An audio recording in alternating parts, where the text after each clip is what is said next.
I was in a high school band with Doug Dunn, Steve Proper, Terry Johnson, Wayne Jackson, all those guys. And when we first came here to Stax, it was a theater, the Capitol Theater. It was an old theater here in South Memphis. And the seats were still in the theater. And they took them out. They were still the connections on the floor, the metal pieces. And we went out and bought a bunch of carpet samples and laid them on one half of the theater. And we would use that, the Marquees was the name of the band. And we used that as a rehearsal studio, but later they built the control room and it got to be a studio. And we had the first million seller on Stax called Last Night. It was an instrumental group. And that's how I met all the Tulsa crew. We played in Tulsa at the Peppermint Lounge at 11th and Denver. And I think we played 2 nights. And all the Tulsa musicians came. And that's where I met Leon and Cale and Jimmy Markham, of course, and Karstein and Chuck Blackwell, all these guys that would later become like a family to me.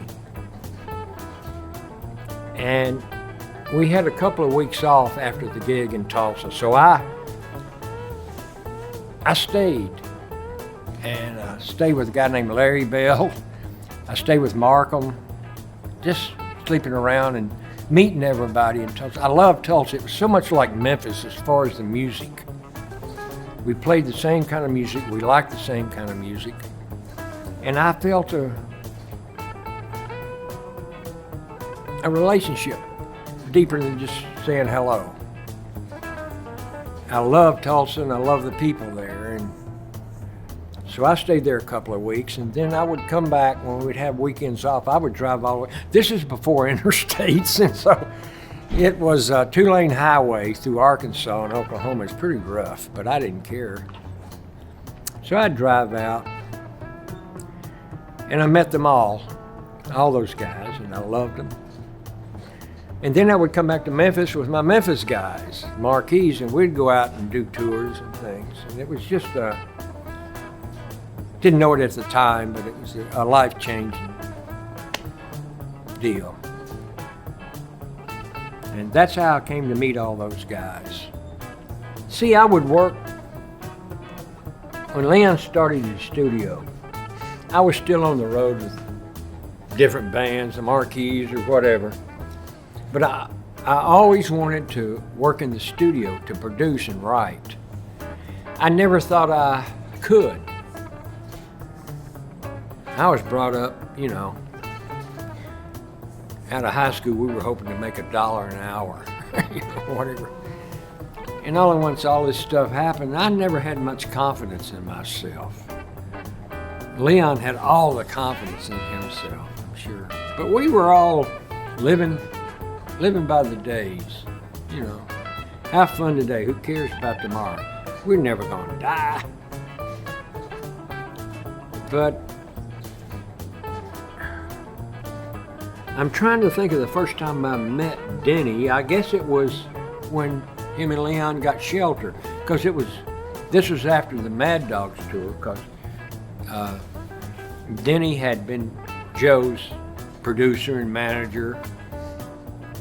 And when they came to LA, they opened an office in the bad end of Hollywood Boulevard. It wasn't the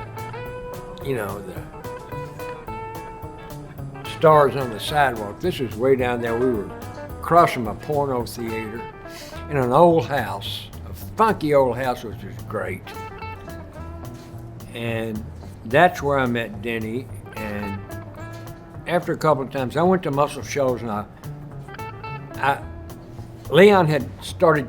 I said, I just want to produce records, and I want you to show me how. He said, oh, all right.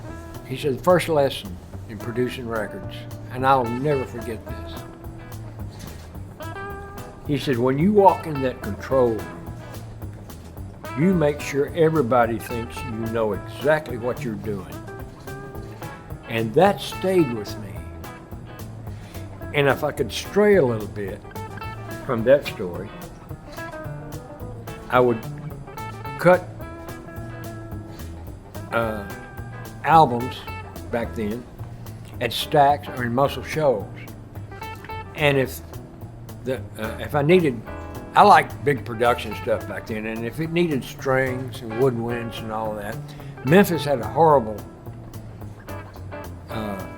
string section. Their symphony was just shaky. But I had a friend in Dallas,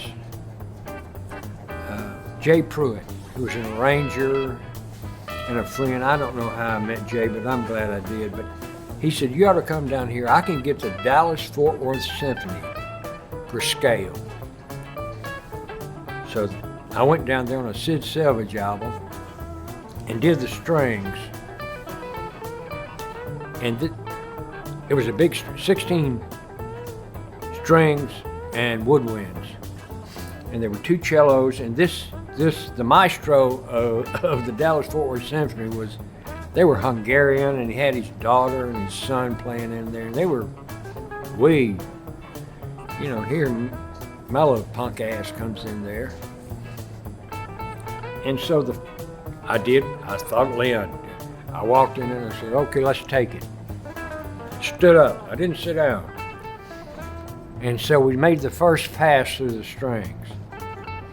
Leon, and I said, Jay, you might want to check one of those cellos. I think they're out of tune.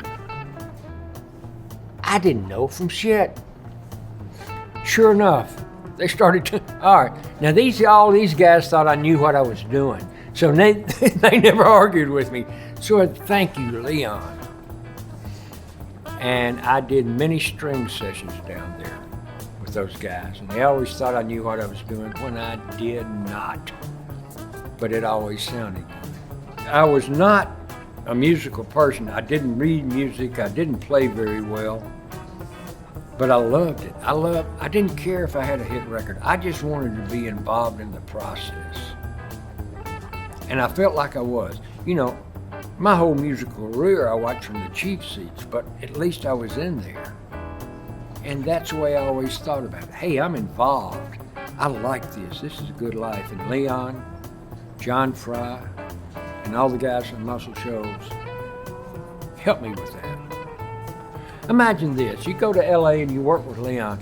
We opened a production company. There was a guy named Phil Scaff who was the president of Liberty Records, but he broke off to get his own label called Independence Records. Me and Leon went and met with him, so he said, make me some records. So we go in and we cut, we did a 45 session on Don Preston, Joey Cooper, and Delaney Bramlett. And we took them to Phil Scaff, and he put them all out, and none of them did much.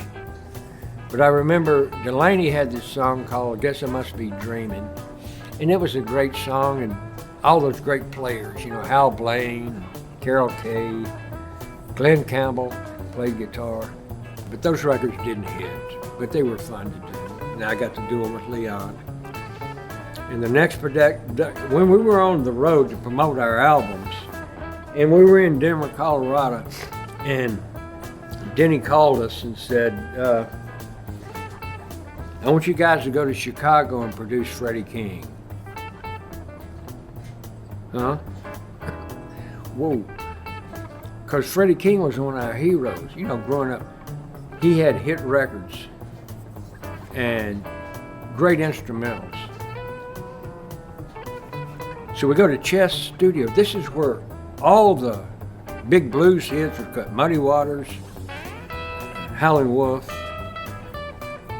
Everybody had cut hits in this studio. And more, I was walking on air. I couldn't believe I was in on this. It was on the 5th floor. So we go in, we start on a Monday, and we're all sitting there waiting. Freddie's coming up on the elevator. Oh, and I was Hideaway was one of my favorite songs. It was an instrumental in the 60s. Ding-a-la-ding. It was a great song, and we just were so excited to meet him. And he walks in, he's this big old guy. We didn't know what was going to happen, who he was, or what he was going to be like. He walked in, this big old guy with his biggest ass grin on his face, and he was wonderful. He was just one of the best artists I've ever had anything to do with. And so he had some songs, we had some songs, and we started cutting. We got to Thursday, and every night they'd send a guy out to Fat Jack's Chicken. And they'd bring the chicken up in a box. Everybody got a box of chicken with a little bottle of hot sauce. Oh. And they had a canteen there with a long table, and we would all sit out there and eat together. And then Freddie started telling us stories about the studio. We had no idea that he had played rhythm guitar on the Hallie Wolff and Muddy Waters and telling us all these sessions, telling us all these stories. We were in Wonderland, So it got to be Thursday, and we only like 2 more songs. And Leon came over to me. He said, "This is going too fast. I'm having too much fun. Let's see if we can drag this out a while." I said, "I'm with you." So I had this song I had recorded on a Memphis group called Moloch, called Going Down. And I wanted to cut it on Freddie, but Leon said, no, that ain't good. So during the session, I got Freddie aside and I said, "What do you think about it?" I got my guitar and I played Going Down. But it was a slower version, He said, "I like that." So Leon had no choice. But he double timed it. And it made it a whole different song. And that turned out to be the big hit. That's where Going Down started. It's been recorded over 100 times, but Freddie started it. So we had 2 songs to go, and we didn't have any songs left. So everybody stayed in the control room, and we went out in the studio to write 2 more songs. And we wrote 2 songs in 30 minutes. One of them was Palace of the King. And Palace of the King was about traveling. But there was one line, I've been to Italy. I don't understand the word. I wrote this 3rd verse. How about, I've been to Italy, I don't understand the word they say. I can't get a chitlin pizza for any price I pay. And he said, no. Now, nobody can hear us. We're out there by ourselves. Freddie ain't gonna sing that. I said, watch this.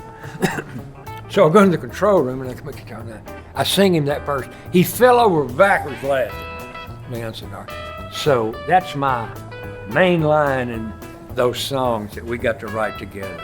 I never thought I had any talent. I thought I could write a decent song, and I'm proud of the songs I've written. Some of them still make my living, the royalties. And not many 78-year-olds can say that. But I raised two children, 2 kids on Going Down, thanks to Freddie. Because next Jeff Beck cut it, then everybody. I mean, the Stones, Clapton, everybody's recorded this record, that song. And I have Freddie to thank for that. I've written over 300 songs, and over 250 of them have been recorded. I have done my part as far as I know. I've made a good living off of my songs and my productions. I got to produce people like John Mayall, Jeff Beck, and Freddie, Delaney and Bonnie. I produced their first album, me and Dunn, here at Stax. And I've got to work with all these great people.